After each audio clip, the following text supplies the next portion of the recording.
के अवसर पर सभी समाज के लोगों को, विशेष रूप से हमारे आदिवासी भाई मीणा समाज के लोगों को एकत्रित किया, एक उत्सव के रूप में मनाया, तो मैं सबका धन्यवाद करना चाहता हूं और मैं विश्वास दिलाना चाहता हूं कि हमारे प्रदेश और देश में जो आदिवासी समाज है, जो दलित समाज है, उनकी रक्षा के लिए, उनके संरक्षण के लिए, उनकी बढ़ोतरी के लिए जो संभव होगा वो हम सब साथी मिलकर करेंगे। समाज में एकजुटता बनी रहे, अमन चैन शांति बनी रहे और समाज में जो सकारात्मक सोच है, शिक्षा की, नौकरी की, जागरूकता की, उस सोच को हमको और व्यापक बनाना होगा।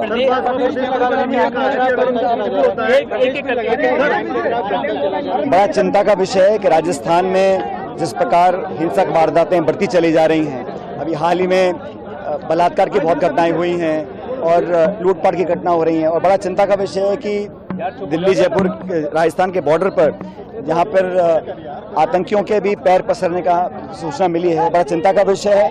मैं उम्मीद करता हूं कि राज्य सरकार बहुत गंभीरता से लॉ एंड ऑर्डर को और तमाम जो घटनाएं हुई हैं उस पर कठोर कदम उठाकर लोगों को अंदर विश्वास पैदा करने का काम करेंगे कि इस प्रकार की घटनाएं प्रदेश में ना हो, क्योंकि ये मैं समझता हूँ सबसे महत्वपूर्ण जिम्मेदारी सरकार की होती है, लॉ एंड ऑर्डर मेंटेन रहे और नौजवानों के साथ, खासकर बच्चियों के साथ जो लगातार रेप की घटनाएं हो रही हैं, दुष्कर्म की घटनाएं हो रही हैं, वो दिल दहलाने वाली हैं। इस घटनाओं को तुरंत रोकना पड़ेगा, सरकार को असंभव कदम उठाना चाहिए।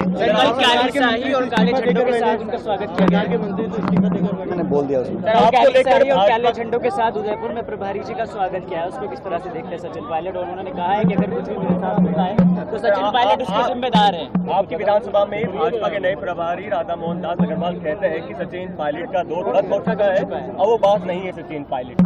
मैं तो भविष्य में क्या होता है उसका जनता तय करेगी, प्रदेश में उपचुनाव भी होंगे। मैं तो इतना ही कहता हूं कि हम सब लोग जो मुझको जानते हैं, हमारी राजनीति को जानते हैं, हमने हमेशा मर्यादा और संयम, इनकी सीमाओं को कभी पार नहीं किया है और हमारे बड़े से बड़े विरोधी भी इस बात को कहेंगे कि राजनीति मुद्दों की हो, सिद्धांत की हो।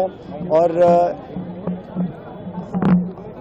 हम लोग चाहते हैं कि राजस्थान की जो पुरानी परंपरा है, यहाँ पर अतिथि देवो भव, यहाँ जो भी आएगा उसका स्वागत है, अपनी बात को रखें, पूरा अधिकार है, बात बोलनी भी चाहिए। लेकिन मैंने हमेशा संयमित और मर्यादापूर्ण भाषा का प्रयोग किया है, हमेशा से, और आगे भी करता रहूंगा। राजस्थान में 6 सीटों पर उपचुनाव है, उसको लेकर कांग्रेस की तरह की रणनीति? हमारे तमाम नेता तैयारी कर चुके हैं, कल भी मीटिंग हुई है, आज भी मीटिंग हो रही है, कार्यकर्ता नेता एकजुट हैं और मुझे लगता है कि जो परिणाम लोकसभा में आए हैं उसको देखकर अब हवा कांग्रेस की आने वाली है और भाजपा का जाना तय है। 6 की 6 सीटों पर हम लोग जीत कर आएंगे, ऐसा मुझे लगता है। देवेंद्र यादव को 7 दिन रिमांड पर आगे बढ़ा दिया उनका रिमांड। कश्मीर में जो गठबंधन हुआ है कांग्रेस का, उसको लेकर 10 सवाल करें। तो गठबंधन हम लोगों ने किया है जम्मू कश्मीर की भलाई के लिए किया है। वहाँ पर जो हालात बने हुए हैं, वहाँ पर जो लोगों के साथ अत्याचार हो रहे हैं, विकास में बाधा बन रही थी, केंद्र सरकार दिल्ली से वहाँ शासन कर रहा था, तो वहाँ लोगों को जमहूरियत में विश्वास हो, हमने गठबंधन किया है। गठबंधन हम लोगों ने किया इंडिया अलायंस का, कोई नया गठबंधन नहीं है। इंडिया अलायंस का गठबंधन लोकसभा से पहले हुआ था, हमारा लोकसभा में था, लेकिन भारतीय जनता पार्टी ने जब गठबंधन किया था पीडीपी के साथ, सरकार में शामिल रहे थे, बाद में उनको जेल में बंद किया था, तो वो उनकी कथनी करने में बहुत फर्क है। भाजपा बोलती कुछ है, करती कुछ है, जनता सब समझ चुकी है।